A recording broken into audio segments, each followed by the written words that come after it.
Cambridge నగర పొలిమేరలో నడుస్తుండగా నాలో ఒక ఆకలి కోతి మేలుకున్నది. సో ఇప్పుడు నేను అర్జెంట్గా వెళ్ళి ఒక వ్రాప్ తినేస్తా.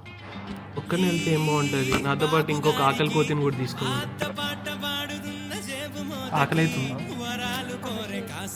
సరేలే, నాకు తోడు.